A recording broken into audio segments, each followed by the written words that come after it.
Have you ever felt like you weren't alone? Like you were standing in the room, but there was someone standing right behind you, even though you couldn't see anyone there? Well, tonight, as the veils grow thinner and the spirit world grows closer, we're going to be diving into the mysteries of ghosts and spirits. So tonight, I'm joined by my dear friend Tippy Yunnan, and together we're going to be sharing some of our real world experiences with spirits. And we want to hear about yours too. So settle in and let's talk about what happens when the unseen makes itself known. So merry meet, I'm Aislin. This is Ask Aislin, and tonight we are here talking about encounters with ghosts and spirits. So like I mentioned, I am joined by my dear friend Captain Tippy Yunnan, and we are also here with Princess Margaret. She is right behind us in the windowsill, and she is decided that she will join the show as well.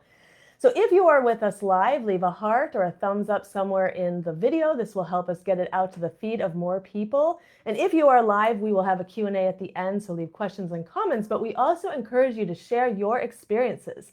So as we start to tell our stories and our encounters with ghosts and spirits, we'd love to hear about yours as well. Now, Tippy also is going to be sharing a story with us, and he would love feedback from you as far as what you think was going on in this situation. We'll dive in and get into that very soon. If you are with us live, say hi in the chat, and let's begin. So we've got a lot to talk about tonight. So the first thing that we're going to talk about is some of our personal experiences, and then I wanted to talk a little bit about how to tell the difference between spirits, ghosts, and maybe energetic echoes, and then a little bit of info at the end on how to ground and how to center yourself and how to protect yourself, because sometimes the things that pop through at this time of the year aren't always necessarily friendly or have our best interests at heart. So just saying hi to a few in the chat. I see Kurt is here. Merry meet, Kurt, and Andrea, and Susan is here. Merry meet, Taliesin, and that's all I can see right now, but merry meet to everyone who I can see in the chat.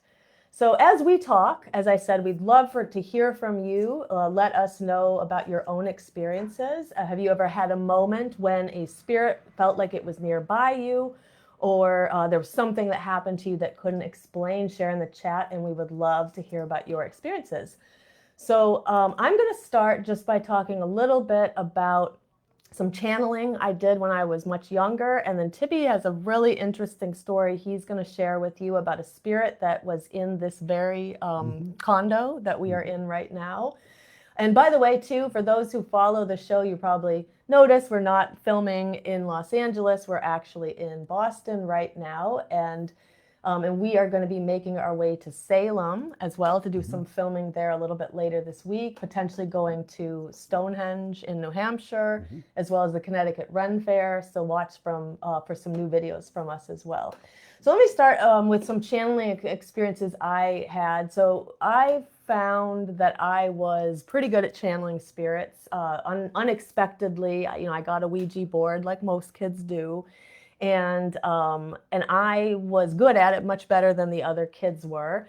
When I was about, 19 or 20, I was telling Tippy this story earlier, I actually lived a few blocks from where we are, out on Brainerd Road. And we used to use the Ouija board on the weekends, and everybody would want me to get it out and channel spirits for them. And so we had this spirit that would come through, whose name was CG. A lot of the spirits that I would channel on the boards gave me initials like that. CG was a spirit who appeared to be friendly, gave us, insights sometimes, but, this is going back to like 28 years ago, so I don't remember all the details, but it was a friendly spirit. But what also happened to us is we had the second spirit who would sometimes show up named Rex, and Rex would pretend to be CG. So you would think it was the spirit that you were trying to contact, and then in fact it wasn't. And there was this idea with the name Rex. For those who know Latin, Rex means king, and Rex made it very clear that he wanted like domination of some kind. And not only that, he wanted to use my body to communicate. And so I would do a lot of automatic writing, but he seemed to want to go beyond that. and almost like a possession kind of state.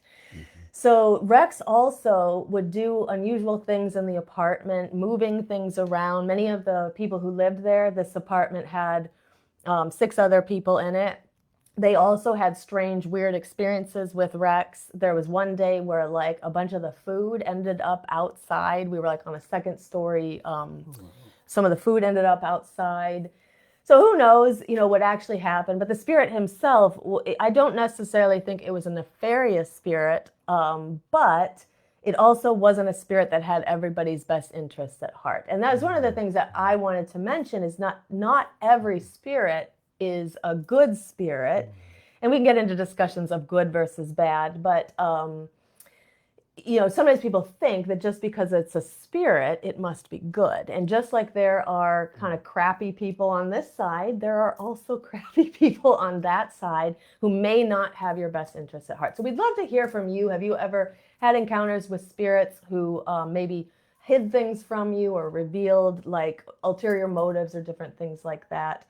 I also wanted to mention before we go on to Tippy's story, while we're talking about the channeling, I had kind of forgotten this, and it was coming back to me as I was preparing the show, is I had an experience channeling when I was younger than that, when I was at Purdue. I was 18. Again, I had a Ouija board. Everybody knew I could channel on these Ouija boards, and so people would come over for entertainment. And we channeled a spirit who was speaking in French. And I don't know any French. I knew some Spanish at the time. I don't know any French. And I asked it how best I could communicate with it or how I could understand what it was saying. And it gave me a number. And I don't know how I put 2 and 2 together or how I knew to go to a library and look up this number. But this is, I ended up going to a library at Purdue, and it was a call number. And when I went to that place in the library, it was a French dictionary. So just kind of interesting the way that spirits will work with us, communicate with us, try to help us help them. And as far as any of these spirits that I channeled, there was nothing necessarily that they wanted from me other than I think Rex wanted some kind of an experience as being human. So we're going to shift now, and I guess before, put in the chat too, if you guys have ever had any experiences with the Ouija boards or channeling in this way, we'd love to hear from you. I'm just going to pop out the window of the chat so we can see it better. And so now Tippy is going to share with us a story,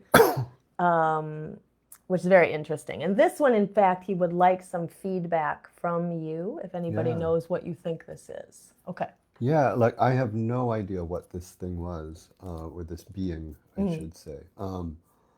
So I was in bed, the very room where you're staying, by the way. Okay.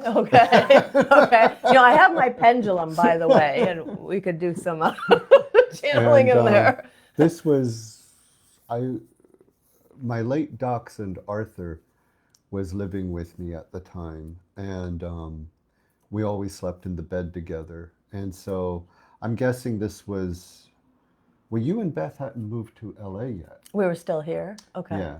So what would that be, like 20? We left in 2004. Okay, so like 21, 22 years ago. Okay. 21, 22 years ago. I was in bed, sound asleep. Arthur was beside me. I always had to leash him into the bed, though, so he wouldn't get out and get into trouble. So he's in bed leashed. And in the middle of the night, and I'm sure we've all experienced like that inexplicable panic attack. Mm-hmm. And I just woke up with this feeling of fear and dread. The difference, though, was I felt it was like close to the foot of the bed, and Arthur was wide awake, standing on all fours at the foot of, pulling against his leash, barking his head off at the foot of the bed. Yeah. But when I'm awake, I don't see anything. Anyway, something about it really, really scared me, really unsettled me. So I turned the TV on, still in bed, I turned it on, and in those days there were remotes and things, with Yeah, yeah, televisions they were yeah. called, and so I didn't know you had a television. I did back then, and so I'm watching, I don't know, whatever was on at 1 or 2 in the morning, Uh, and as I'm falling asleep, I can see her. uh, I'm going to say her uh. because it seemed a very tall, Mm-hmm. thin figure, Mm-hmm. but kind of dressed almost like a nun, like solid black Uh-huh. robe of some sort, black thing on the head, but the face, was a perfect circle, stark white, Uh-huh. almost like a paper plate, Uh-huh. and two black lines, black rectangles Yeah. for eyes, and those were the only features I could see. Mm-hmm. Anyway, scared the hell out of me. So at that point, I'm wide awake again. Yeah.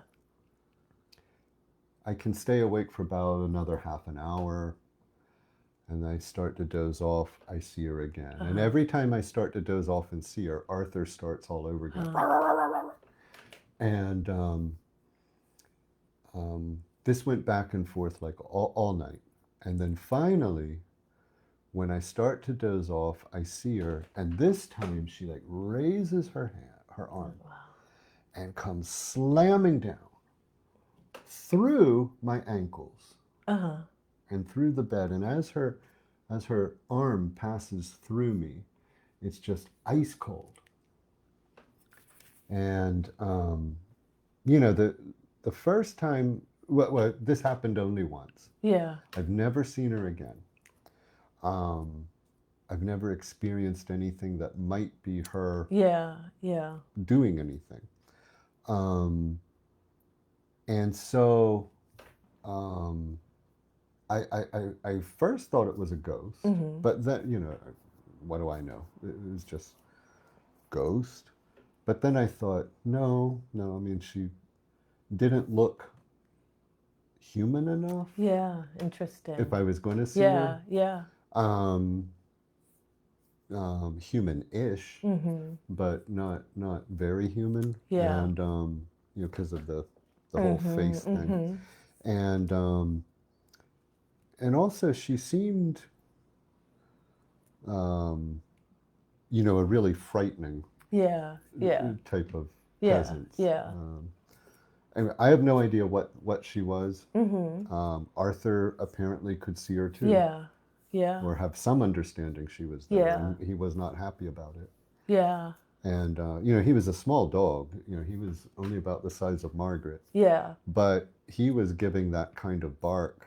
You would have thought I had a Doberman, Huh. Yeah. Yeah. In the apartment. Wow. And you had mentioned, when you told me this story before, you mentioned even extraterrestrial. Oh yeah, That you yeah. that had gone through your mind. Like later, Yeah. I started to wonder, was there a being from another world? Yeah, yeah, Whether exactly. an extraterrestrial or something like that. Yeah. And Arthur is barking interrupted, whatever she was up to. Yeah. Yeah. Huh. Yeah, so we'd love to hear in the chat if anybody has any thoughts on what it might be, if you ever had any experience with something like it. But very, very interesting. Let's go to the chat now. And then you were also going to share a bit about a dream or two with us. This was about 12 summers ago. Yeah. I was in I had a series of they weren't visions or anything, but feelings I just couldn't shake. Yeah. For example, it was June 10th. I remember this because so I was in my early 40s at the time, and I could not shake for the first time in like 35 years the thought of my best friend in kindergarten. Uh-huh. And I had moved when I was in third grade, Mm-hmm. and we never saw each other again, as happens with children. And so I it was so overpowering, though. I'm Uh-huh. sitting at my desk at work, and I can't shake the thought of Paul. So much so, I just had to Google him. Uh-huh. And lo and behold, June 10th was his birthday. Oh, wow. And Yeah. it was his first birthday since he died. Wow. And you didn't know at the time he had died. No, Uh-huh. that's how I learned he had Yeah, died. yeah. And it was his birthday. Wow. And I and it was that was a very strange summer. I was in a play in Vermont, and I was Mm-hmm. going back and forth. Uh-huh. And as I was passing Dartmouth in New Hampshire, Uh-huh. I thought of my old boss, Ellsworth, Mm-hmm. from years ago. And Ellsworth, I'm a librarian. Ellsworth was a librarian, and um, I had fallen out of touch with him, not for bad reasons. We had Uh-huh. just sort of Yeah. stopped Mm-hmm. communicating when I moved to Boston. And um, but I remembered, he had gone to Dartmouth, and in my car was the smell of Ellsworth's cologne, How which was a very interesting. unmistakable Uh-huh. cologne. Uh-huh. Just out of nowhere. Yeah, Yeah. and actually not at Dartmouth, but a town outside of Uh-huh. where you would turn to go to Dartmouth Mm-hmm. College. But it was I don't remember the name of the town in New Hampshire, but near Dartmouth College. Uh-huh. And anyway, I was near that town when I smelled Ellsworth's cologne. Mm-hmm. That was so strange that as soon as I was parked, I had to Yeah. go to the Yeah, Google machine and yeah. look up Ellsworth. Yeah. He had died a month earlier. Wow. And not only had he died a month earlier, but he and his wife Kay had moved to that very town Wow. where I passed and smelled Wow. him. He was Huh. also, he and his wife Kay were great lovers of theater. Uh-huh. And so I was just thinking, well, Sure. they would have dug this, Sure. Yeah, yeah, So I yeah. was thinking of him when I passed Dartmouth, and right outside of Dartmouth, then Yeah. this smell of his cologne Huh. filled the car, Yeah. and yeah, and he had died only a month earlier. Wow. Yeah. Wow. Yeah, and it's very interesting. We're going to talk in a little bit later about the different senses. So, Mm-hmm. like smelling smells like Mm-hmm. that can be a way that spirits communicate. So, it doesn't have to be through our eyes or our ears, or it can even be through your feelings or even Mm-hmm. thoughts in your head. Um, so let's go to the chat now, and again, share your experiences. And have any of you guys had dreams in the past where a person that you know died, or you got a message from the beyond through a dream? And just saying hi to a few more joining us. We see Cersei and Misty are here, Mary Meet and Joanne. Melinda said there is a spirit that keeps coming to visit me. This energy is dark and jagged. She said, I don't like how he makes me feel, so I don't let him have access to me. Very good. And we will be talking at the end. We're going to talk about what to do when you have bad feelings like that, because absolutely you are always within your right to tell a spirit, just like you would tell a human in this world, step off, have your good boundaries. You absolutely can do that in the spirit world as well. And so if you have a sense that it's dark, or like Melinda said, jagged energy, or just stuck, stagnant energy, it's wise to have your boundaries and some protection around you. Taliesin said, who is also a librarian, by the way. Yes. Taliesin said, being in Savannah, we have a ton here. Oh yeah. I've had a number of experiences. My grandmother's house was haunted by a couple. It used to be a plantation back in the day. Wow. Cigar smoke, perfume smell, so smelling the smells, singing going through the house when no one was there. But me also like to burn the bread wrapper plastic. Wow. I've had negative experiences from causing me to get sick. One time was in an old mansion I worked at doing the art. One room would make me violently ill every time I went in, and then when I stepped out, I wouldn't feel nauseous. So try to go back in the same thing. I found out later it used to be the embalming room, where it was when it was an old funeral home. Whoa. Yeah, yeah. So again, those experiences, like sometimes the experiences are very positive and sometimes they are not so positive. And sometimes they'll be very positive when a deceased loved one comes to offer something to you, or like your experiences were positive, like with your friend, With Ellsworth, with yeah, Ellsworth, and then sometimes the experiences will be negative. And we will talk too, like what is going on sometimes, like in Taliesin's story. Is it ghosts? Is it spirits? Are there energetic impressions that are left behind because of the pain of the people who lived there for, decades? Let's see here. So Taliesin, I saw this comment come up while you were telling the story of the woman. He said, sounds like an African or maybe a voodoo mask, especially with the rectangular eyes. So that's kind of interesting too. Yeah, that's an interesting idea. Yeah. So anybody else who has any thoughts on what that could be? Misty said, I had a dream for several days, which is unusual for me because I never seem to have the same dream twice. But in that dream, I saw someone standing before me in a black robe. The only thing I could see under the hood, besides darkness, was a single triangle glowing different colors. Him mentioning that just popped the image back into my head. So that's very interesting too. If this could be like related visitations, who knows? Yeah. Misty, how did you feel with that experience? Did it feel calm? Did it feel scary? Or what were your feelings that came up for us? If you want to share that, that's also interesting because you felt did you feel fear, Tippy? Oh yeah, very, very much. Yeah, in fact, fear is what woke me up. Oh yeah. And obviously Arthur was experiencing probably some kind of fear wasn't too. Happy. Yeah.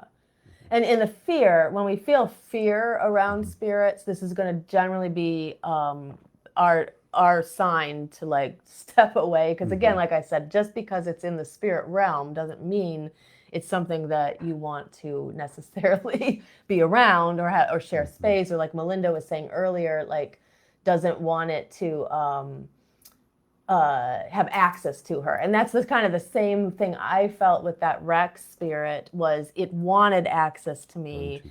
And it wanted to go further than just taking my hand and doing automatic writing. It wanted to go further. So let me share another story. Unfortunately, like some of these stories are the more negative ones, but this is a really interesting story I want to share with you. And I wrote a post about it years ago, but I haven't really talked about it since. And so this is a story of a cave that I went to go hiking in. And so this is probably like 3 years ago, maybe, because I'd already started Body Mind Witchcraft. So it was about 3 years ago.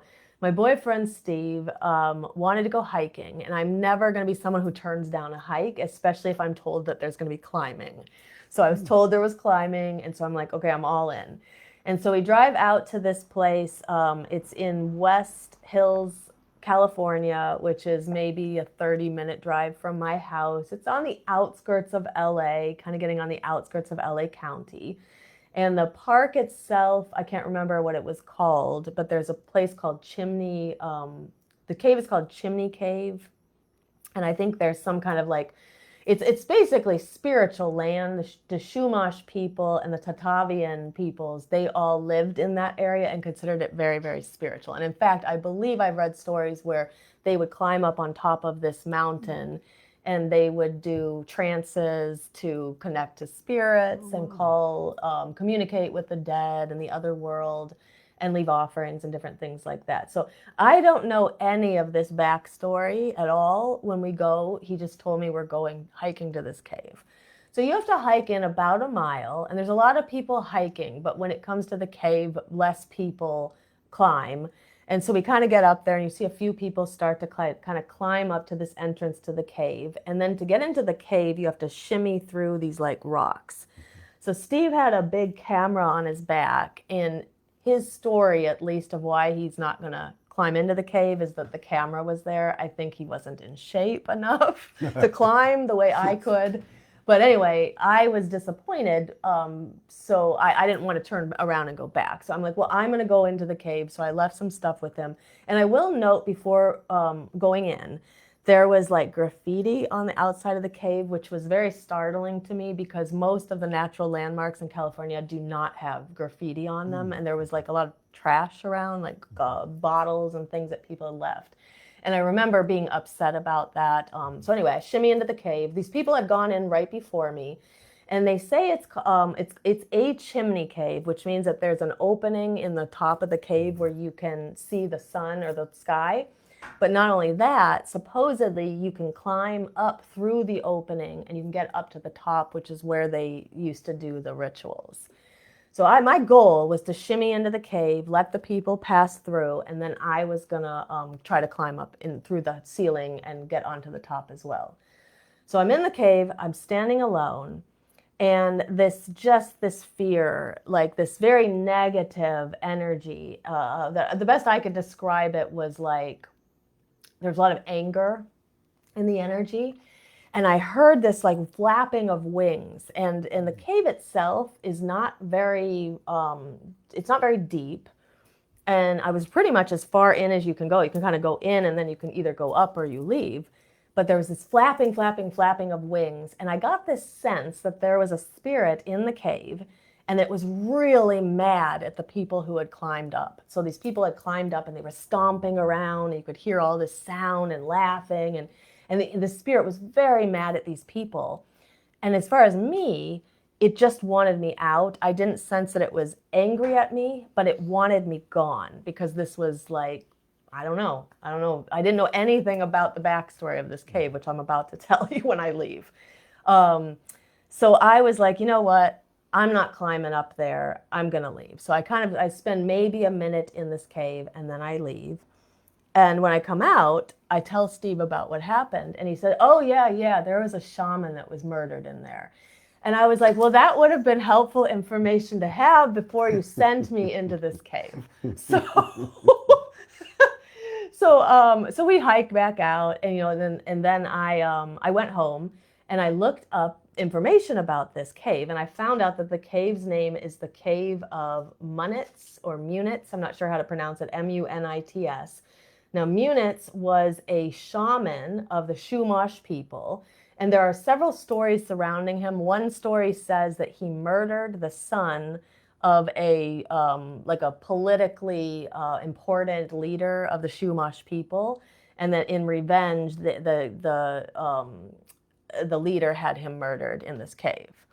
But the other stories I found, which I think are actually more the true one, is that the leader's son fell ill, and he took him to Munitz, and Munitz was supposed to heal him, but the kid ended up dying anyway. And so the chief then decided to exact revenge, and the stories say that he was ripped apart by the talons of a great eagle. And so then when I read that, I was like, oh my God, because I heard the flapping of the wings, and there was just like this screeching and these sounds and this anger and this fear, and all of it starts to like make sense, right? Mm-hmm. Later that night, I had a dream that was totally unrelated, but I don't have a lot of nightmares. And in this dream, I was in an office building, and the alien from Aliens was crawling through underneath the desks, and it was looking for me. And I remember like being in one of the offices and kind of hiding under a table, and this thing was coming through the door to get me, and then I woke up. And I tried to shake the dream, but really what my intuition said is like you picked up something when you were in the cave, and it's attached to you, and now you got to get rid of it, but it was causing basically the nightmares. And so I did some cleansing, and then I never had a dream like that again. And I've never gone back to the cave. And as much as I would actually like to go back, like the curious part of me would like to go back. I also know this is a sacred religious site. And Margaret's moving for us. Oh, and she's knocked over our little, sorry about that. We had this thing propping up this. These blinds are like 30 years old. Hello, Margaret. Would you like to say anything to the viewers at home? I would like, the curious part of me would have loved to go back to the cave, but I also know this is like a sacred place, and this belongs to the shaman. And so, I think that he's very angry about these people who are stomping around in his cave and leaving graffiti on it and trash and all of this in the sacred site. So out of respect, I will not go back. But interesting story, and one I wanted to share because I definitely think that this was an encounter with at least one aspect of this shaman's spirit. So let's see if anybody has any. So I guess a question for us and a question for the viewers is, what are we experiencing exactly? Are these ghosts? Are these spirits? Are these energetic impressions left behind? So we'd love for you guys to share in the chat. Whenever we have more engagement in the chat, the video gets pushed further in the algorithm. So definitely leave some comments for us. But what do you think that was that I experienced? Do you think that was a ghost? Do you think it was the spirit of the shaman? Is this just energy that's left behind because of what happened to him? So we'd love to hear from you and about your experiences. So let's shift now into talking a little bit about what these beings could be. So like we mentioned earlier, not all of them are good and not all of them are nice and not all of them have our best interests at heart. So like, for example, yours, whatever that was here, definitely was not positive, right? It was definitely not a positive experience. Right. Now, my experience with Munit was negative in a way, but I also was able to understand why he would be feeling that way, which kind of puts it into context. Let me just go back to the chat before we, let's see. Oh, people are saying hello to Margaret. Margaret, you have some fans here. You have fans, Margaret? Yeah. Let me go back. Let's see here. So Kurt said, I have recurring dreams of my stepdad who died 30 years ago. He visits me while dreaming, and we always end up doing yard work. There is usually some lengthy amount of time between them. Okay, between the dreams, yeah. But so that sounds like, hopefully that's a positive experience for you. But sometimes our deceased loved ones will visit us in dreams or visions or other experiences like that. Is there any significance to yard work between you and your stepdad? That's what I would wonder about. And also, if you notice, you have those dreams more often around Samhain when the veil's thin, or do they just come at random? Misty said, in regards to her experience with the lady, it was straight fear as well. So it does sound like it could be something similar to what you experienced. Cloaked hooded figures, yeah. But Misty says it wasn't trying to hurt me. It just didn't feel good to me by any means. Yeah. And did you feel that it was trying to hurt you, or you just didn't know? I really didn't know. Yeah. But then, at the end, before she left, that slamming of her arm through me. Yeah. Wasn't nice. Didn't seem very nice. Yeah. Misty also said spirits usually talk to me through feelings, and we're going to talk about our clairsenses in just a bit. By me hearing their voice, like they're in the room with me, and only once inside my head where a male's voice said something to me. I can't do it whenever I want; it just happens, which tends to be the case for most people. Yeah. We will have these experiences, and we can't really chase them. They just happen. Who knows? We'd love to hear from you too. Why do they happen sometimes and not other times? Like, why are we aligned with the energy and at some points and not aligned with it at others? Obviously with Samhain here, the veil's thin. That makes it easier for the spirits to, have access and communication with our world. But like Misty, most people don't really have control over it. It just comes, unless you are a medium yourself, which we are not. But if you're a medium, like I went to a seance, and she's able to absolutely call any spirit at any point. But most of us aren't that way. I'm kind of the belief that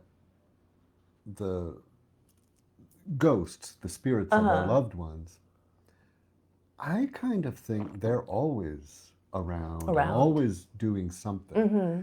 And probably the people on this program, the people watching, Mm-hmm. don't fall into this camp as much as others. Mm-hmm. But even we can fall into it, like Yeah. where you just ignore, just a weird Oh, coincidence, sure. just Oh, something. sure. But then other people are really diehard. Mm-hmm. Oh, it's nothing. Yeah. I used to work with a woman whose son died, Uh-huh. which is absolutely horrible and Yeah. tragic, Yeah. and um, older than me, Mm-hmm. about 20 years older than me, Uh-huh. and so her son died, and it was a little over a year later, Mm-hmm. on his birthday. All of her lights went out, all of her Oh, electricity wow. went out. Wow. Yeah. Her son-in-law is a contractor, Uh-huh. and so he came. So, well, first she had called the electric company. Mm-hmm. They knew nothing wrong. Yeah, of course. Yeah. Isn't that interesting? So Yeah, yeah. they were like, nothing was No reported. reports. Nothing on Yeah. their end showed Yeah. that anything was wrong. Yeah, yeah. Her son-in-law came out to take a look. He couldn't figure anything out. And while he was there, the lights came back. Oh, interesting. And he said, well, maybe it's Andrew, Huh. the son who died. Uh-huh.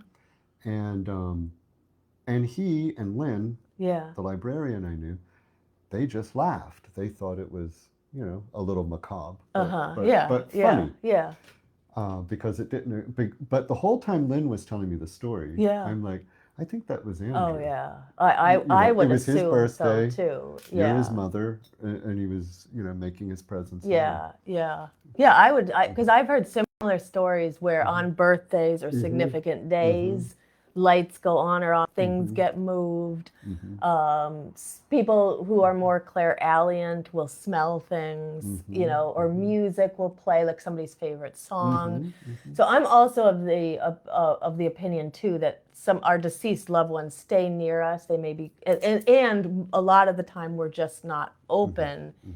Same way with like our spirit guides, like they're always around us, but it's not like we're always seeing the signs that they give us. Maybe because we're too stressed out, or we're too ungrounded, or we're too fixated on the material world. I see that Misty also had said that. Did this jump on me?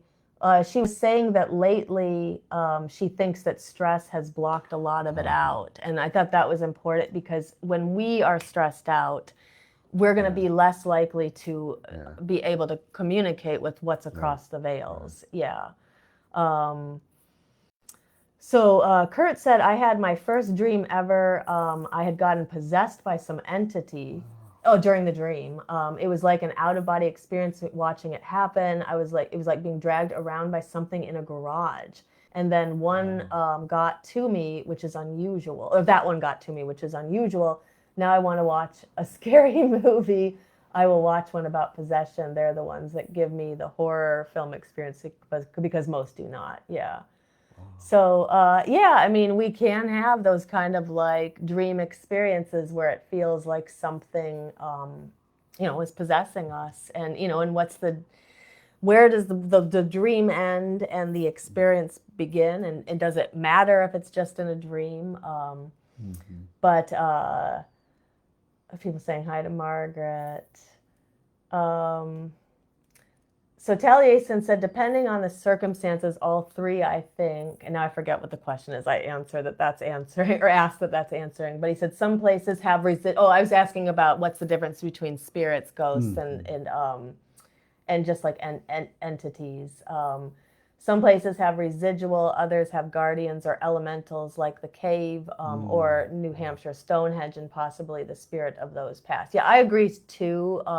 We're going to talk just in a bit about what I think the difference between spirits and ghosts is, and energy. But I agree, all three are probably around, and it sort of depends on our experience, what we're experiencing, and how it makes us feel, and that can help us determine which is which. Okay. Joanne said, after my husband passed, he came to me to let me know he was okay. I really saw him standing in the Mm. bedroom doorway. Of course, he was wearing his favorite sleep pants and long sleeve shirt. After that, I have had him come to me in dreams, but never again while I was awake. Wow. And it could be that he knew you got the message that he was okay. And I think it takes a lot. You have to kind of imagine the kind of energy it takes a spirit to do this. Mm-hmm. And so probably showing up in your physical space takes more energy than showing up in your dream, showing up in your unconscious. So once he knew that you had received the message, it makes sense to me that he would then use less energy in order to visit you in your dreams. We could still visit you, but it doesn't expend as much energy for him. He knew that you knew that he was okay. Chelsea said, my birthday was on Sunday and I was hanging out in the room where my mom died. The power went out for about an hour for absolutely no apparent reason at all. Yep. Mm-hmm. Just like Andrew. Just like Yeah. Andrew. Yeah. Yeah. Yeah. So, and I think that, lights and power is something that a lot of people report.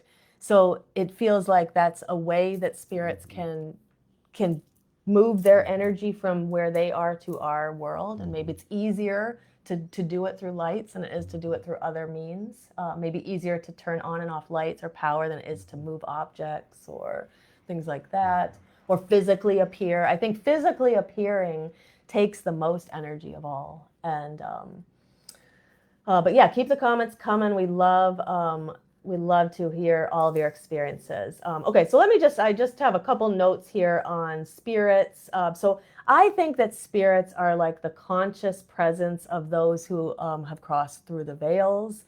So they can be our loved ones, so mothers, brothers, sisters. Like a lot of the experiences that people are talking about tonight are with deceased loved ones.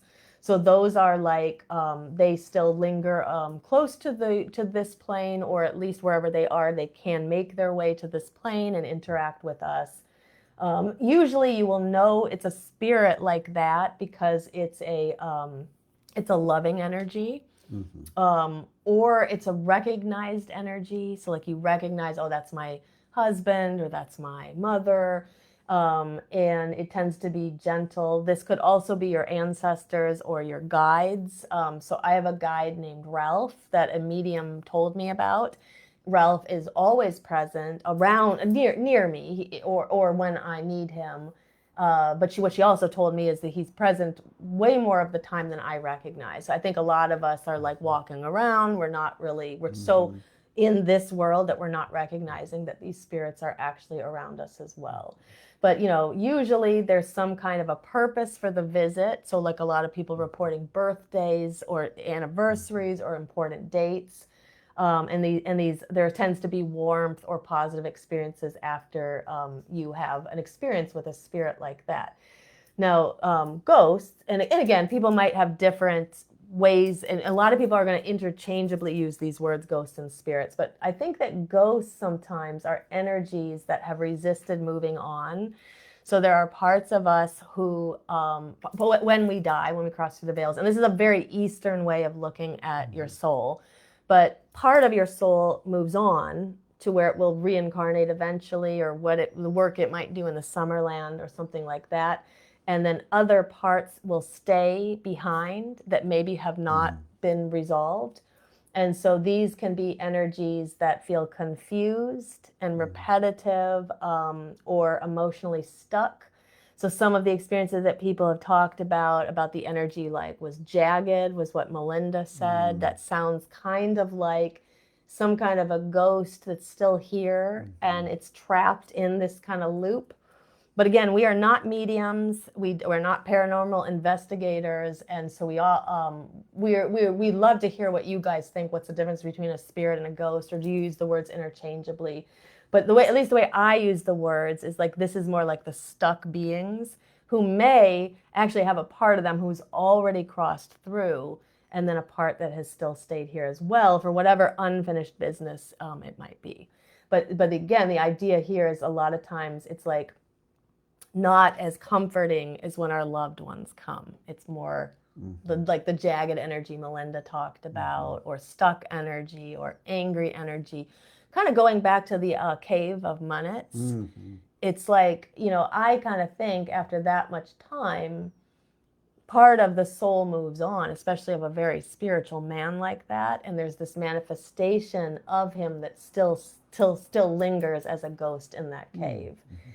And then there's also energetic imprints and echoes that can remain, and these can be like thought forms even that can like coalesce in an area, because if a lot of pain or trauma or terrible things happen, like Taliesin was talking about, like the plantations or places where there was a lot of awful things that happened, there can just be echoes and energetic impressions that stay behind, and these usually are like feelings. So there's not a like conscious presence like we would feel in a spirit or a ghost. It's more like you walk in and you feel like sadness, but you may not necessarily feel a spirit there. You just feel the vibe of the place is sad, and that's like the energy. And again, from an Eastern perspective, when we die, we shed parts of ourselves that like will stay here in this plane, and they can attach to other people. So like there are actually traditions where they say don't wear black to a funeral because black absorbs energy, and because after a person dies, you because you're shedding parts of your soul, parts that are, or I should say your soul goes on, but you're shedding parts of your like kind of etheric body. And those pieces can get attached to other people. And so there are even traditions that will say like pregnant women shouldn't go to funerals because whatever that stuff is can attach to the baby. So, but these are just like, these are stories from other traditions I've heard, but I think they're very interesting. But again, these bad vibes we might feel in places, that energy can also get attached to us. So what would, well, actually, here's a question for Tippy and for the audience is when you sense an energy, how do you tell whether it's a spirit that's aware of you, or is it more of an energetic echo? Like, how would you know it was a spirit versus just like energy? Oh, goodness. Well, in my own case, I think every spirit that was trying to contact me was someone I knew. Yeah. I suppose a spirit I don't know could want to do that too, but these were all people I knew. People that you knew. Yeah. And of course, who that more malignant figure was, or seemingly malignant. I have no idea what she was and what she wanted. Right. Yeah. Yeah, and I see Taliesin said feeling. That's kind of what I think too. It's like you sort of feel like it, and there's a recognition, whether it's someone you know or there's sort of a recognition that it's an entity of some kind, or a person or a spirit, as opposed to just like a feeling or a vibe in a place.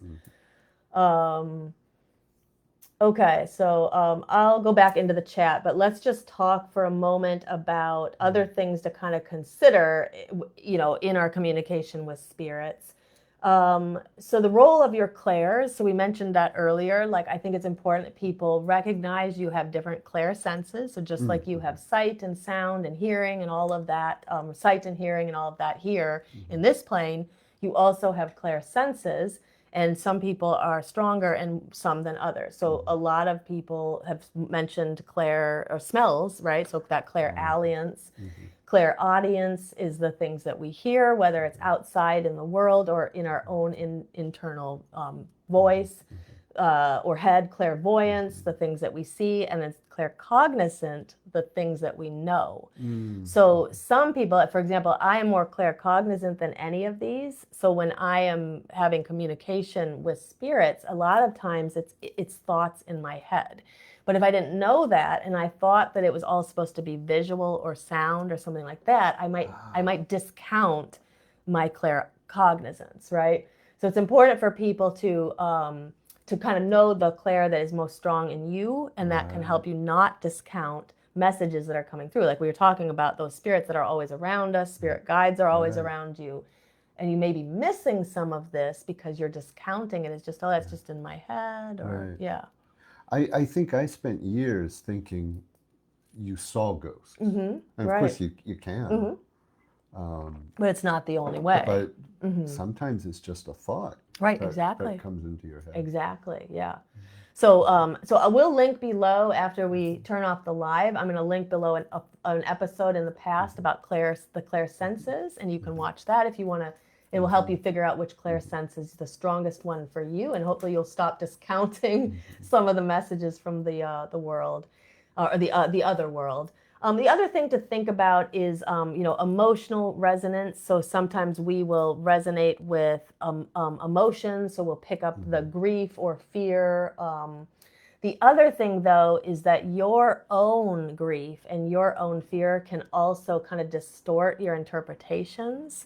So, for example, if you recently lost a loved one and you're in very intense grief, it may distort. Either make it hard for you to communicate with them. So sometimes sometimes people feel as soon as someone crosses through the veils, they want to start communicating with them. And sometimes there can be a space of time before they're ready to communicate or even able to, and before your own grief has abated enough that it's not distorting anything that's coming through. And then another thing to think about is kind of empaths tend to be more sensitive to energy. So if you are an empath, like most people who follow the show are pretty sensitive to energy, you may be better at picking up those traces of energy that linger in places. So let's kind of end now by talking about how to navigate the encounters, especially if they feel more negative or you want to have more control over them. So we're going to talk about 3 things: protection, grounding, and boundaries. So seeing and sensing spirits can be very beautiful. So like the experiences that you had with deceased friends, and the one that Joanne talked about with her husband after he had died and being able to see him there in the doorway. Like these are really beautiful experiences that we want, right? But not all of the experiences are positive, like the one you told or Misty talked about, the woman who kind of instilled fear. So I think it's really important for us, regardless of what kind of experiences we have, is kind of think about your grounding.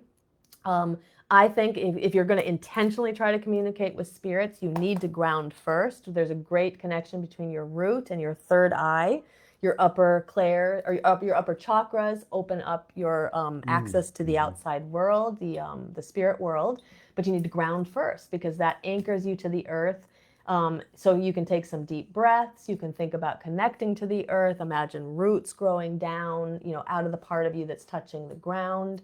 And really anchor into the physical plane before trying to connect outward. And if you're having negative experiences, you're fearful, something happens with a spirit and you don't feel good, that's a good time to ground there, is get yourself grounded and get yourself anchored.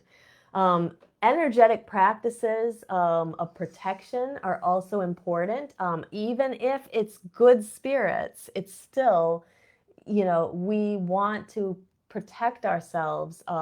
So you can imagine yourself kind of surrounded by white light, a white light, a cocoon made of white light.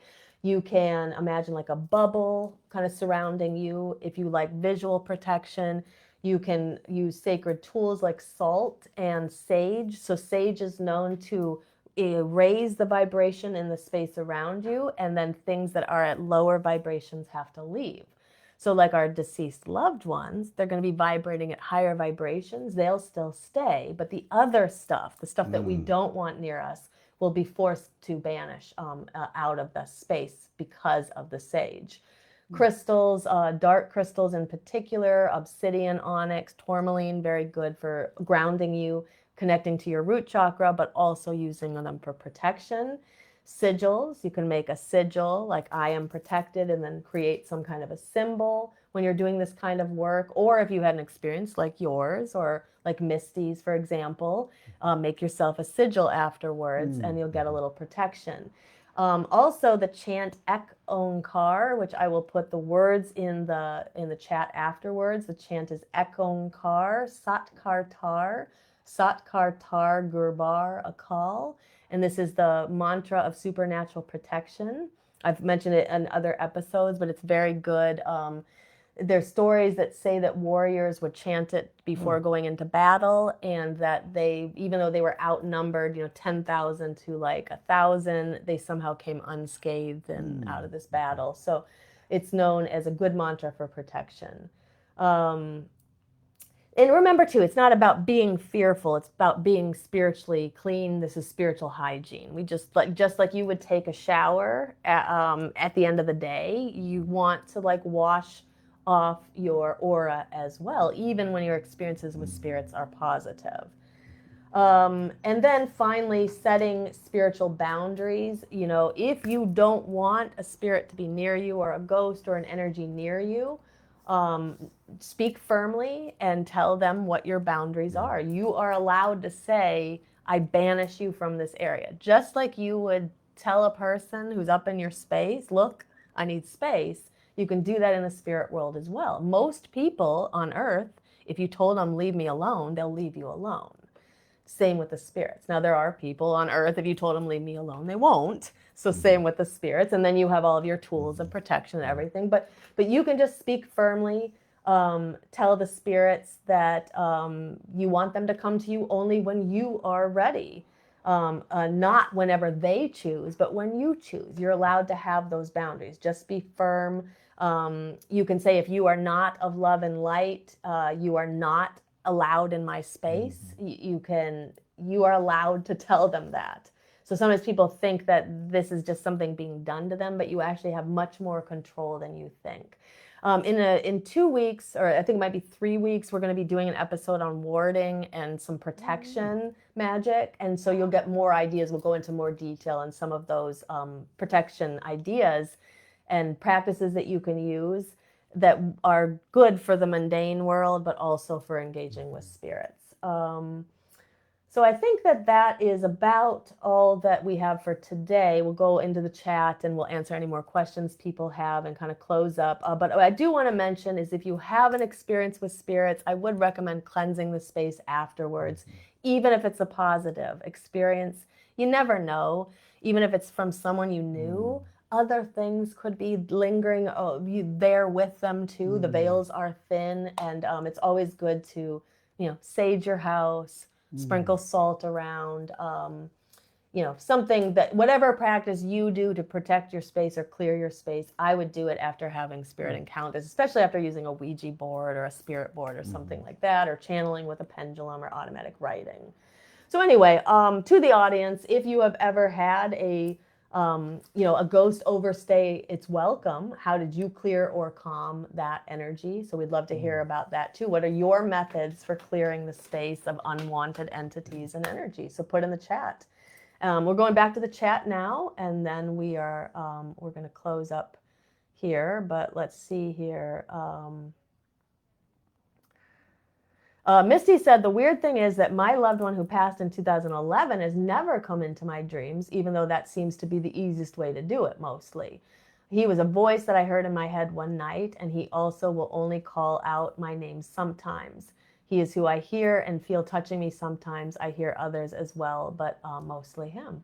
Yeah, and sometimes, who knows, it may be that dreams are easier for some spirits, but others may feel like it's more personal to be able to communicate with you through voice, through sound, especially if you are somebody who is clairaudient, So if you already have that strong clair, it's going to make it easier for a spirit to communicate with you through sound.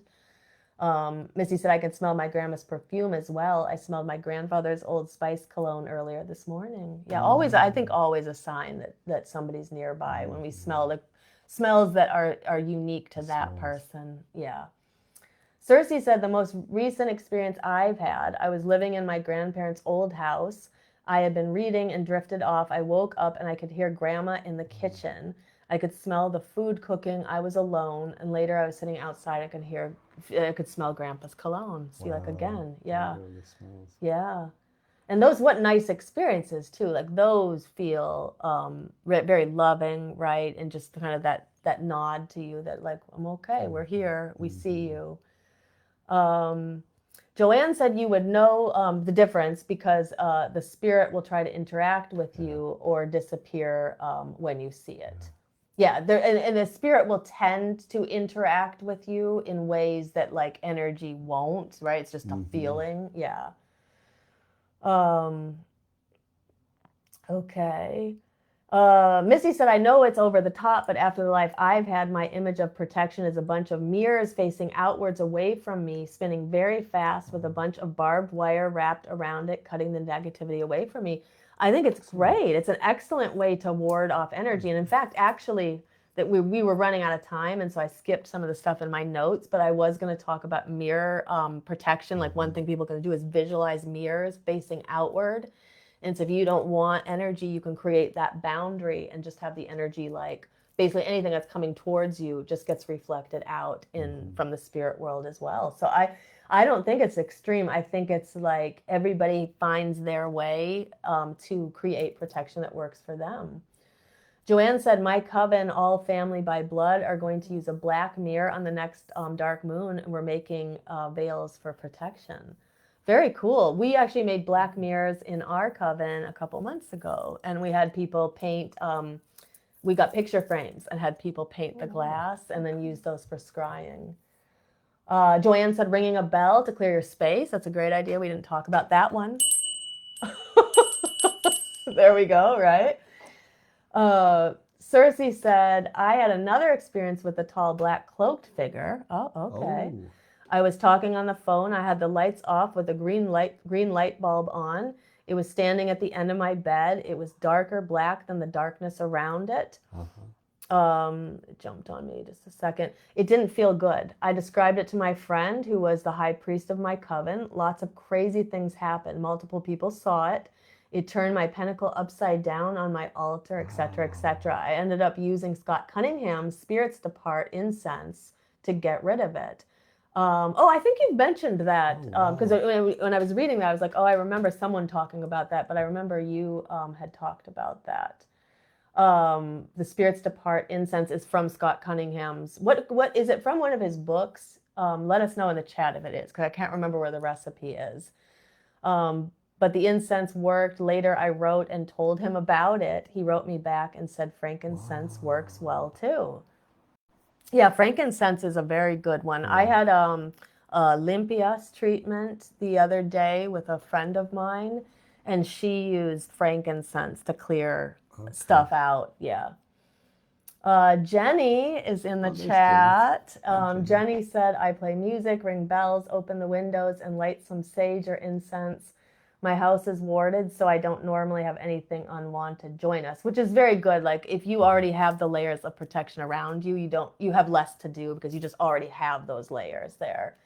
One day last year, something joined me that was not well intentioned. I yelled at it to get out, and it did. Yeah, and they will. Oh, wow. When we command them, they will. Like sometimes people don't even know to try that because they think that they won't listen to them. But they will. Spirits will listen to you. At least most will. Misty said, my daughter, when she was around 4 or 5, I believe, for 2 weeks, she was afraid of sleeping in the room. She said there was a pink man crawling on the ceiling. Ooh. I never saw it, but I did feel that something wasn't right. Until I confronted it, she would not sleep in that room. I never heard it or saw it. Oops, it just jumped on me.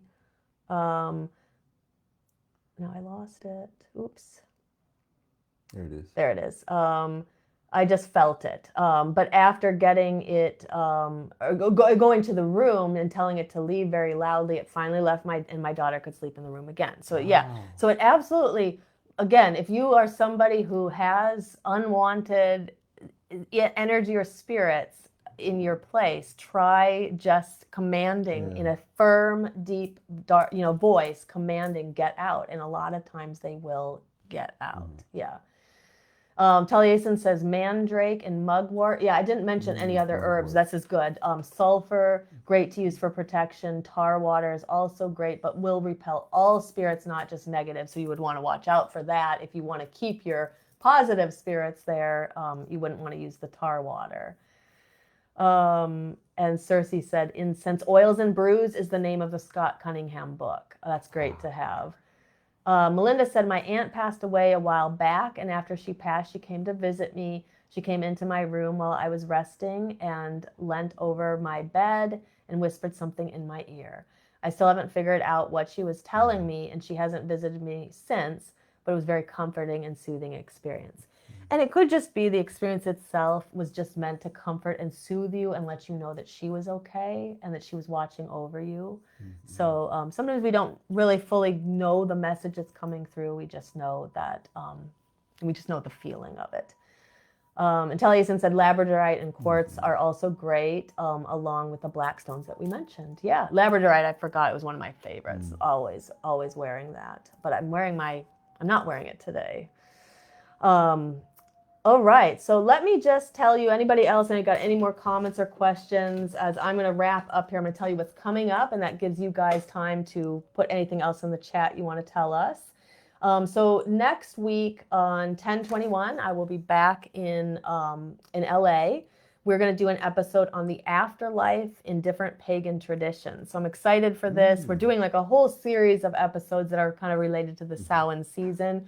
We're going to be talking about Egyptian views of the afterlife. We're going to talk about Greek and Mesopotamia. We're going to talk about the Yoruban afterlife. I think I've got 6 or 7 different ones we're going to be talking about. So that's going to be an interesting episode. On 10/28, we'll be right before Samhain. So we'll do an episode on a witch's guide to Samhain. So all things for Samhain season. And then on 11/4, warding and protection magic. Demystifying Witchcraft, my course on witchcraft, and which teaches you the foundations of the craft, will be available very soon. Maybe by the end of October, more likely by the beginning of November. That also, those who take that course will have a invitation to join our online coven of Midnight's Flame. So watch for that when that comes out soon. I'm just going to go back into the chat and just make sure there's we've seen everything before we sign off. Now, if you are watching back in replay, put things in the chat. I always go back afterwards and I answer anything that we didn't answer during the live feed. All right, well, it was great having you here tonight. We got everything set up. It's always like a little hard when I have to film in different places, but I'm getting used to our equipment and everything. It looks like it worked out really well. So thank you for being a great audience, and leave a heart or a thumbs up. Margaret say goodbye? Oh, yeah, let's have Margaret say goodbye too. Margaret's going going to to come and say goodbye. Come here, sweetheart. I'm going to put a link in the chat. This is a link to our mailing list. If you are not on our mailing list, go ahead and sign up. And Margaret is saying goodbye to us. Oh, here, you can see her. There she is. Bye-bye, everybody. Leave a heart or a thumbs up. That will help us get this to the feet of more people. And if you are watching back on YouTube later, make sure to subscribe to our channel, Body, Mind, Witchcraft. And that way you won't miss any future episodes.